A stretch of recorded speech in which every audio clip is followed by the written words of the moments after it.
Let's go to Tassie now. Joining us live is the Independent Senator Jacqui Lambie. Senator, good morning. Did you catch the debate last night?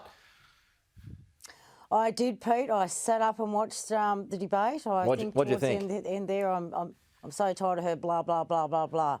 Hey, yeah, I think it was certainly the best one out of the three of them. There's no doubt about that. I think that Albo performed quite well. I still don't understand why Scott Morrison continues to go at him all the time when he should be selling his policies and his people. That's a bit worrying. I would have thought we'd have got rid of that in the first two debates. Why do you think that is? Why do you think he's doing that?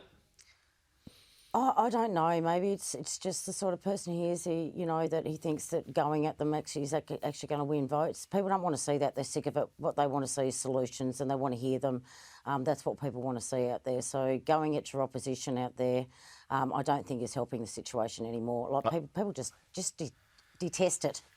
During elections when you're going at your opponents. They'd rather hear what you've got to say. They'd rather see it going on nicely and that everybody's playing fair game. OK, well, that may well be why the polls are the way they are this morning. The suggestion is, according to the polls, that Labor will win a majority government with as many as 80 seats. What are your thoughts on those numbers out this morning?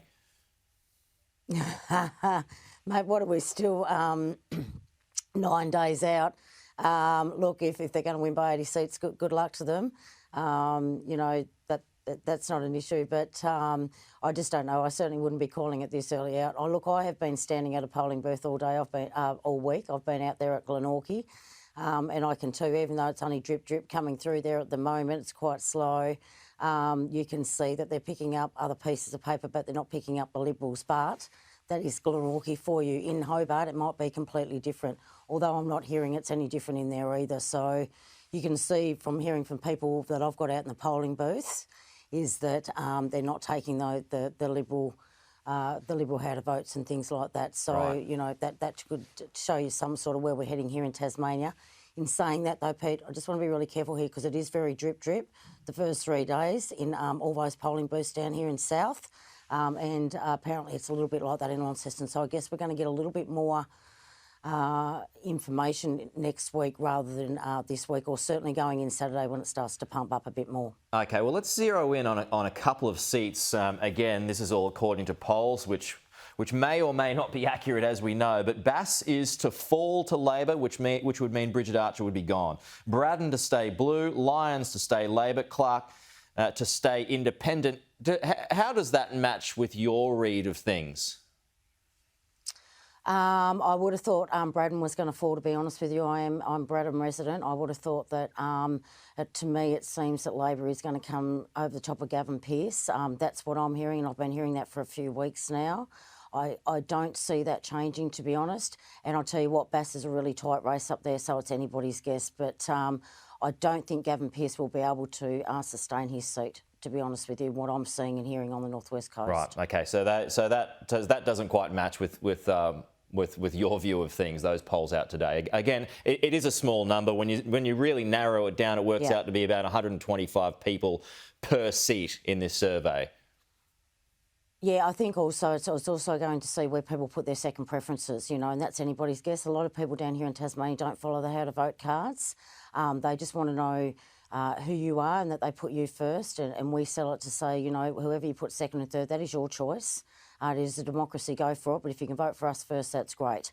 So it will depend on where those little independents and micros fall and where their preferences go up to in both Bass and Braddon, and I think that's what will determine the race and who wins. Just a final one here, and this is on wage rises, minimum wage rises. Anthony Albanese pushing for a 5.1% rise in wages, which works out to be about $1 an hour. Business says that's unsustainable. It's too high. What's your thoughts on that? That's what we have a Fair Work Commission for. I'm not an economist, and I would hate to say it's only 5.1 when it could be more. That's for sure. So what I know is that people are doing it very, very tough out there.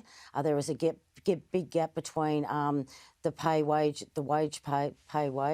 and obviously the inflation, so something needs to be done. I'll be very interesting to hear what the Fair Work Commission recommends in due course, but I certainly wouldn't want to be saying it's 5.1 if it could be more, because like I said, I know people are doing it tough, and even though if it's $1 an hour and you take your tax and that out, mate, I think it works out about 68 cents an hour, so you could get yourself a large cup of coffee for the day. So Yeah. it is not a lot in the scheme of things when you're looking at legs of lamb for $50. A lot of people living on chicken down here at the moment are not buying that red meat. It's really tough, and let alone rent and electricity prices about to come in, mate, electricity bills. So it's tough. But they need pay rise, I know that much. Senator Jacqui Lambie, 9 days to go. Oh, thank goodness. Lovely. Talk to you next week. Jacqui Lambie there.